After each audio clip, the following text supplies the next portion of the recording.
O transplante de medula óssea é uma das terapêuticas mais poderosas da hematologia moderna e uma das que mais gera medo em quem ouve o nome pela primeira vez. Esse vídeo é uma explicação do que é o transplante, quando ele é indicado, quais são os tipos, o que muda na vida do paciente durante e depois e o que esperar em termos de recuperação. Se você é paciente ou familiar em momento de indicação, ou se é profissional de saúde querendo entender o que o paciente passa, esse conteúdo é para você. O que a família de paciente costuma perguntar antes da indicação ou como você aborda o tema no consultório.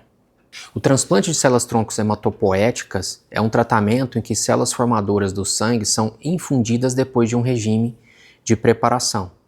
O objetivo não é idêntico em todas as modalidades.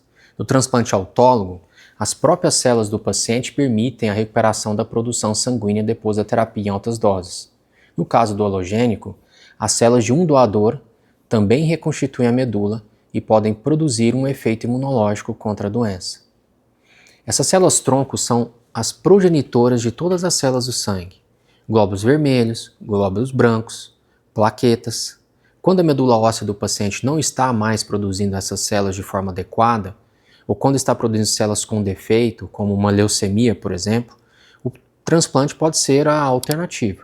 A medula óssea não é a coluna vertebral, é o tecido esponjoso dentro de alguns ossos, principalmente quadril, externo, costelas, húmero e fêmur. É lá que o sangue é fabricado.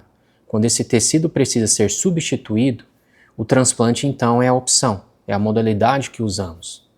Existem dois tipos principais de transplante de medula óssea. O transplante autólogo usa as próprias células-tronco do paciente. Elas são coletadas, a medula doente é tratada com quimioterapia de alta dose e as células são devolvidas para reconstruir o sistema sanguíneo do paciente. Esse tipo é usado em alguns casos de mieloma múltiplo e de linfomas. O transplante alogênico usa células-tronco de um doador saudável. A fonte pode ser sangue periférico, medula óssea ou sangue de cordão umbilical. O doador pode ser aparentado ou não aparentado, e a escolha depende da compatibilidade e do contexto clínico. Esse tipo é usado em leucemias agudas, síndromes mielodisplásicas, anemias aplásticas ou algumas imunodeficiências. A escolha entre os dois depende do diagnóstico, da idade, do estado geral do paciente e da disponibilidade, claro, de um doador. As indicações variam de acordo com a doença de base. Em leucemia mieloide aguda, o transplante alogênico é considerado em casos de risco intermediário alto, ou em segunda remissão, por exemplo. A janela de decisão importa, esperar demais reduz as chances de sucesso.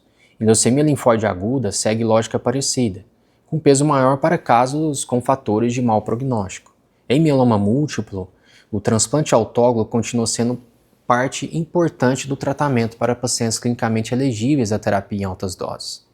A decisão não depende apenas da idade cronológica.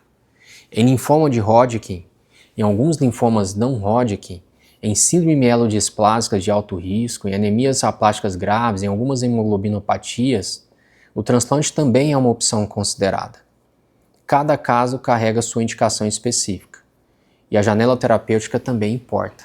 O que muda na vida do paciente? O transplante não é um evento, é um processo que envolve várias etapas: avaliação prévia com exames detalhados, coleta de células-tronco do próprio paciente ou do doador saudável, regime de condicionamento, que é a preparação, a quimioterapia de alta dose, para preparar o corpo para receber novas células, a infusão das células-tronco e o período em que a produção das células de sangue fica intensamente reduzida, com maior vulnerabilidade a infecções, sangramentos e outras complicações. Esse período de aplasia é o momento de maior risco: infecções, mucosite, fadiga, requer internação, monitoramento constante e também o cuidado de uma equipe multidisciplinar. A recuperação hematológica começa com a enxertia. O tempo varia conforme a modalidade, a fonte celular, o protocolo e as condições do paciente.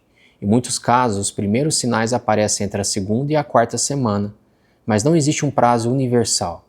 A partir daí, a medula passa a produzir células do sangue novamente, e o sistema imune vai ser reconstruído gradualmente. O transplante alogênico, existe ainda o risco de doença do enxerto contra-hospedeiro, chamado GVHD. é quando as células transplantadas reconhecem o corpo do paciente como estranho. Pode ser aguda ou crônica, leve ou grave. É monitorada e tratada, mas existe acompanhamento prolongado com quem tem experiência em transplante de medula óssea. Quando esperar e quando agir? O encaminhamento estruturado para avaliação de transplante é parte do que define o que se pega e o que se perde.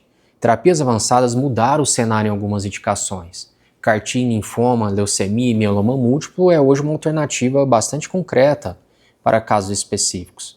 Terapias-alvos e anticorpos monoclonais mudaram o que é primeira linha em algumas doenças mieloides.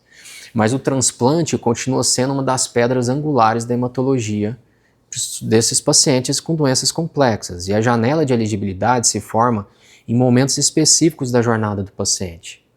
Conversa sobre transplante não é desistir de outras opções, é garantir que todas as opções reais foram avaliadas antes de qualquer conclusão.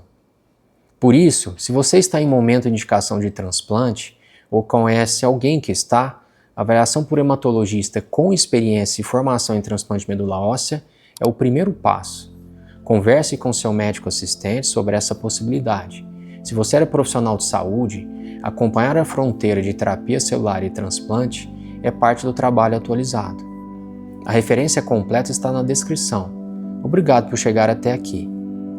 Para agendar a avaliação hematológica especializada, acesse o canal indicado na bio ou entre em contato com a gente pelo nosso WhatsApp.